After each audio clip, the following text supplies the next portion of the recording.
Omukulembeze w'ekibiina kya NUP Robert Kyagulanyi Ssentamu munyiivu olw'abantu abaweebwa kkaadi z'ekibiina kyokka ne beefuula ne baziryamu ensimbi ne bava mu lwokaano. Kyagulanyi Ssentamu agambye nti bannabyabufuzi nga bano abatunda emyoyo gyabwe balemesa eggwanga okufuna enkyukakyuka era asabye bannansi okwekenneenya abantu abo kubanga balina ebigendererwa eby'obuntu. Robert Kyagulanyi Ssentamu asinzidde mu lukuŋŋaana lwa bannamawulire e Fort Portal ng'ayolekera e Kasese ne yeebaza banna NUP n'abakulembeze abalala abakyayimiridde ku mazima. Twagala okwebaza abantu ba Fort Portal abatubalabiridde ennaku 3 namba nga tusula wano Fort Portal wadde baatugana okampeininga wano Fort Portal nga tewali nsonga yonna.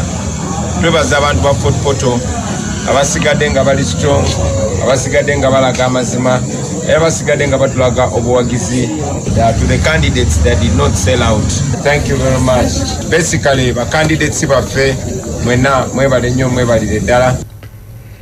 Bw'avudde eyo Kyagulanyi Ssentamu ayolekedde ebitundu by'e Kasese era ng'asookedde mu kitundu ky'Erugendabara gy'ategeereza abeeyo nti tebakkiriza ne batiisibwatiisibwa balonde abantu be baagala. Abantu ba Lugendabara manyi nti babatiisizza manyi nti babakuba kibooko naye era nzize wano kubasaba kalulu mbere pulezidenti.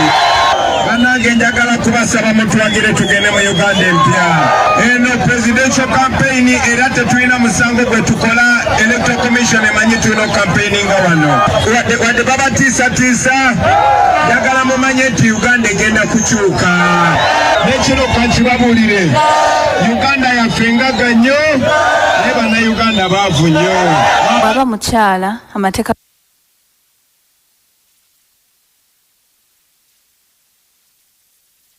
manya obuvuna obuddo obw'eddembe lyo tonyigirizibwa ddembe lyo ery'obwebange. Kimenya mateeka omusirikale okukwata omuntu ateeberezebwa okuzza omusango mu ngeri etyoboola eddembe lye nga munnamateeka Ruth Kulabako bw'annyonnyola. Baba mukyala amateeka galagira nti omusirikale omukyala yalina okukwata omukyala si mwami ate nga engeri gye bamukwatamu eba esinziira ku ngeri naye gy'aba yeewaddeyo ku bantu abo. Tebakkirizibwa kukozesa maanyi gayitiridde nga bakwata omuntu okuggyako ng'omuntu oyo naye alina ekisi oba ng'alabika okuba nti ayinza okutuusaako abasirikale abo obulabe. Singa okwatibwa mu ngeri etyoboola eddembe lyo oba oli wa ddembe okuwawaabira abasirikale abo ng'oyita mu Attorney General naye okuba enduulu mu kkooti n'osobola okusasulwa. Bannakibiina kya NRM mu disitulikiti y'e Ssembabule bakkaanyizza Bukuyege okutambulira wamu nga banoonya akalulu okulemesa ab'oludda oluvuganya gavumenti abafunvubidde okubatwalako ebifo ebiwera mu kalulu akajja.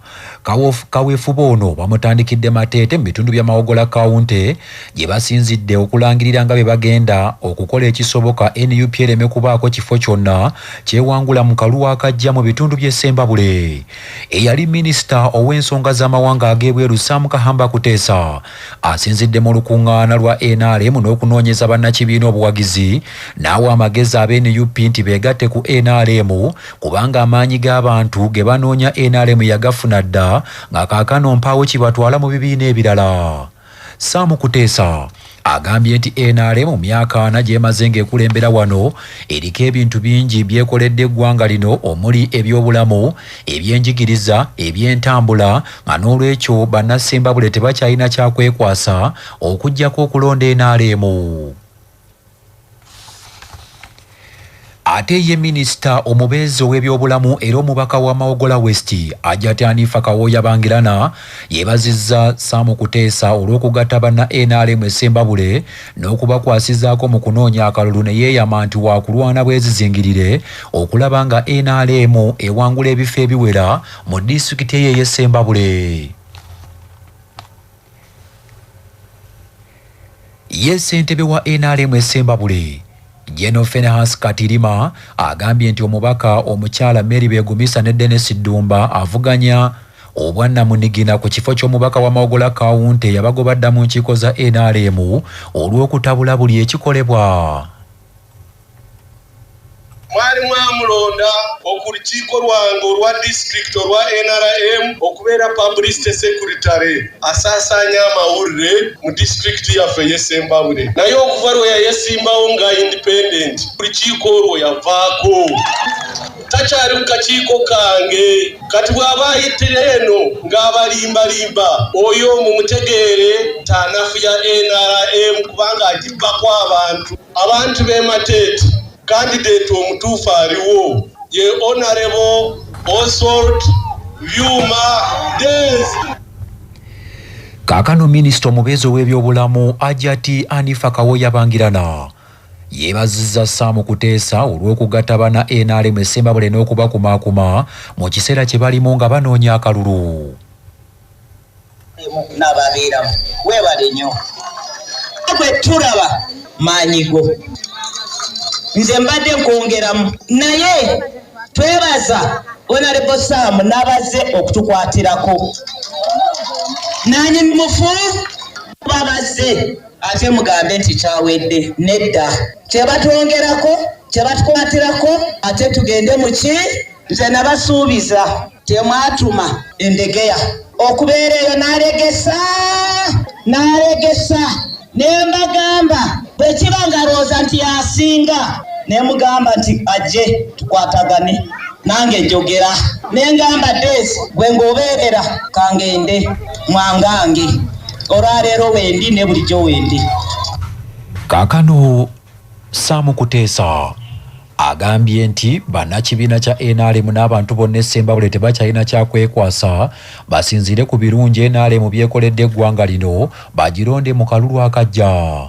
Yoyonoona akaluluko lwaki oyonoona obudde bwo ekibiina kyawangulwa dda kyeweesibako gye muli kantu jangu otujoyininge tugende mu maaso tutwale Uganda yaffe ne Mateete mu maaso. Mbadde ndaba wano nga muyita abantu kyamani LC1 kyamani bakansera biki abantu ne bajjola olujjalo ne bajjuddewo ekyo bakiyita kutwala pawa eri abantu. NRM pawa yagitwala dda mu bantu ababawoza people power tebagimanyire kye boogerako. Pawa yatuuka dda pawa mugiina abali mu people power abo bali mu mbozi bafuuyira ndiga mulenge.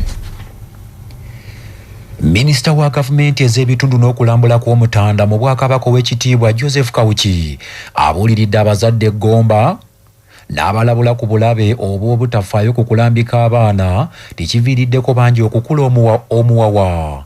Obubaka buno ow'ekitiibwa Kawuki abutisse omumyuka omukulu w'essomero lya Momus High School Mitiana Mawejje Patrick ku mukolo ogw'okujagulizaako muwala w'omwami wa Kabaka ow'Egombola Ssaabagabo Kabula Soke Gomba Mukunya John Mary nga muwala we Betty Nampijja afunye eddiguli mu by'obusawo ng'emikolo gibadde lugaaga.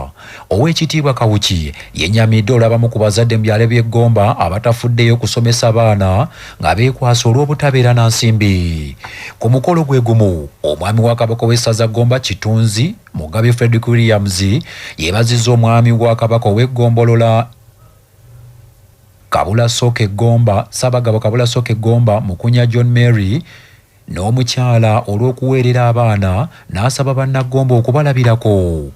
Kyokka Kitunzi akuutidde abalonzi mu ssaza Gomba nti mu kiseera ekyokulonda bwe kiba nga kituuse balonde abo bokka abawa Obwakabaka ekitiibwa.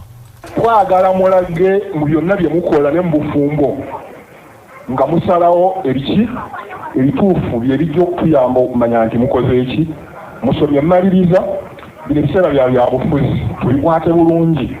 Twagala nnyo buli muntu okumala okulonda nga mulamu. Ekigenda okuyamba okubeera omulamu y'engeri gy'onookwatamu ebyaki tokaayana na muntu yonna mu bya bufuzi. Ng'olina amaanyi go osobola okugolola yenna gw'okola ki era teri ajja kujja ng'omaakinga gw'omaakinga. Gwe gw'otayagala tokaayana naye era tomuvuma ate tomuwa bibonerezo bibiri. Kibonerezo kiri kimu tewali kalulu ebyomuvuma tebiriimu. Ssaabagabo Kabula Soke Mukunya John Mary agambye nti kikulu okuweerera abaana bw'atyo n'asaba abantu ba Kabaka mu ggombolola eyo obuteekwasa busongasonga batwale abaana ku ssomero basome.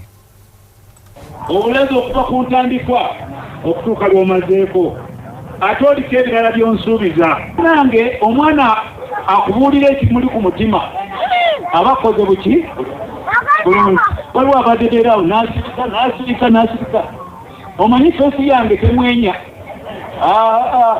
oli antunulako alabira ddala ekisajja ekyomutawaana ate muli neŋŋamba nti katonda yannyamba kubanga senga nali mwenya ng'omutima gwange gugufaanana ndowooza kyandibadde kibi nnyo naye neebaza katonda okumpa kifeesi kyange